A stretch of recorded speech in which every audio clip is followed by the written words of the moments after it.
Hey guys, this is Jules. Thanks so much for tuning in and watching today. This is part one of two videos. So this one is an introduction, and the second part will be the actual tutorial on how I made this. This project is my Wild Orchid Crafts December Design Team Challenge, and we were supposed to create a Christmas ornament or Christmas home decor piece, wintry themed, and so I came up with this door hanger or wall hanging, however you'd like. It's very girly, very shabby chic. And I couldn't post this video or the videos because I had an accident at the beginning of the year that didn't allow me to sit or stand up straight. So I was out of commission for quite a while. And now I was able to little by little get the videos edited. And this was the last step to do the actual voiceover. So I hope that you guys enjoy this project. If you just want to watch how I made it, you can just skip over to the next video. But let me show you what I did here.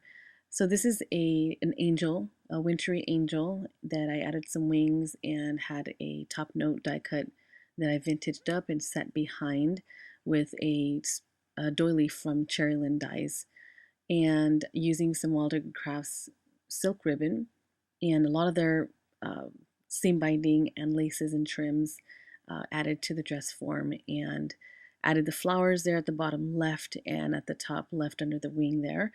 I added a little cluster as well. It took some time to make it just because there's a lot of little techniques to make or to do on this particular project, but I do hope that you guys like it.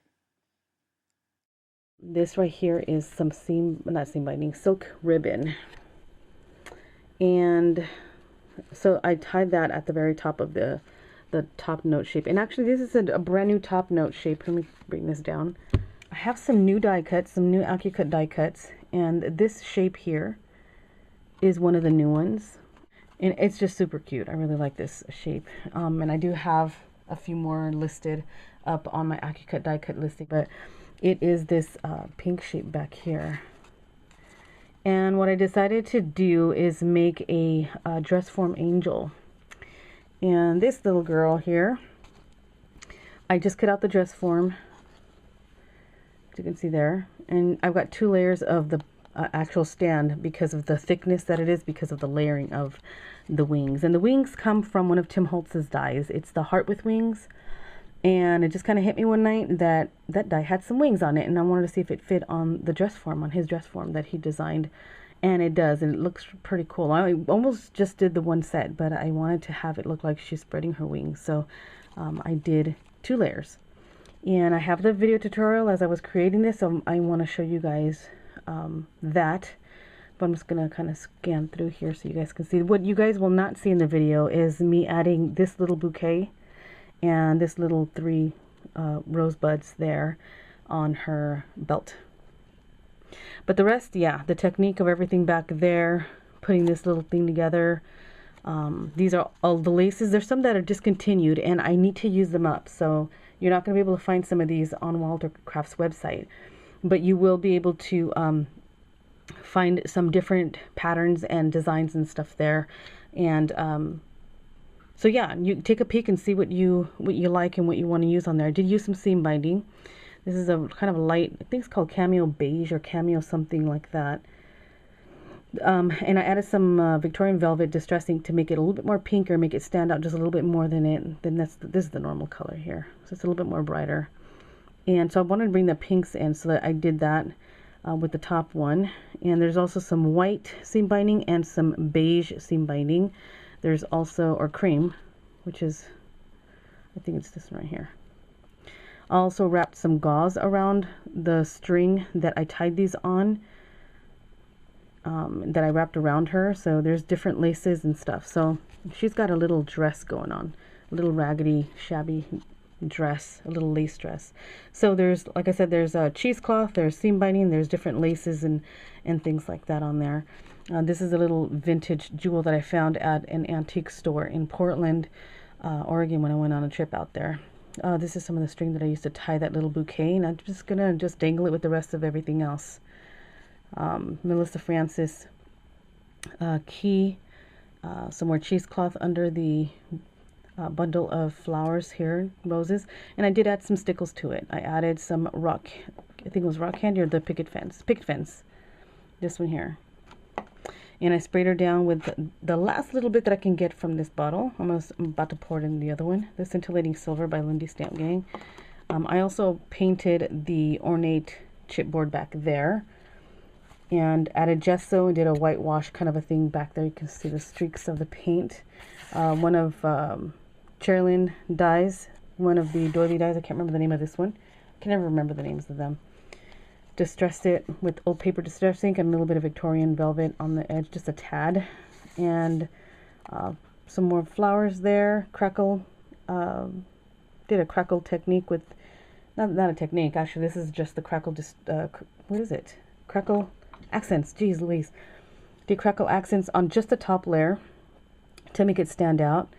Did the image transfer of the music sheet notes and of the book paper back there, and some more back here. So you'll see that all on the video, and I'm using this paper here. I don't know if you can see, but there's a little angel, which is this paper here. This is a Melissa Francis from C'est La Vie 6x6 paper pack that I have, and I used it for this top note. And I painted it white, then I painted it pink, and then I added the paper. That way when I was go to shave some of the edges off, you can see the paper, you can see the white, you can see the pink, and then you can see some of the chipboard, and it just looks all crackled and aged and messed with and stuff. I even lifted some of the chipboard up on that corner there. So, and on the stand I did the image transfer as well, and a crackle, using the crackle accents and a little bit of gesso on the edges, and I rubbed some old paper distress ink on there. And so yeah, I put her a little bit over onto the right side of the top note shape, and then I added the doily towards the right, so it's kind of uneven layering, but it's super cute. These old die cuts come from a Sizzix die cut of a doily, not as fancy as this, but it is called a doily, and it cuts out some little hearts. Let's see if I have it sitting here. Nope, I don't have it sitting here. Oops, yes I do. This is the Sizzix die cut. I didn't even think about it until after I cut it. I'm like, oh, all these little hearts are falling off of there, and they're super cute. They're all about this size. So I painted it and used it on Anna's card, her birthday card. Anyways, I painted these, a sage green, and these are just leftover from her card. Did the crackle medium, then I did the pink on top, so that the green shows through the crackles, and then I added some of the picket fence, just the little distress stickles, and added a little bit of gesso and white paint with my fingers. Did the same thing with that, and I pulled this Madame Paris off of some book paper that I had, some French book paper that I got from Katie Blue on Etsy. She's who I get a lot of my vintage hymnal book paper, hymnal paper and French paper, and I think she has German paper. She's got other vintage book papers and cards and tickets and things like that. So I'll have her link over on my blog. So to see close up, you guys really need to see the close up pictures of this. Is so cool. To see a lot of like the layering and the chipping, and it just has that old look to it. I did a lot of the using my emery board and shaved a lot of the edges off to give it a very aged look, and rubbed a lot of the old paper distress ink on it. I love the effect of that right there. I don't know, it just has that such a cool effect. I love it. I like how this came out too back there with the paper and the layers of the paint and chipped, and it's all, you know, sparkly, so it has that wintry theme. So this is my winter dress form angel. So yeah, if you guys want to see the video, stay tuned for that. All right, you guys, if you have any questions about this, let me know, and I will talk to you guys later. All the links are down below. Thanks for watching, you guys. Jules sending out of the Jewel box for Wild Orchid Crafts. Bye, everyone.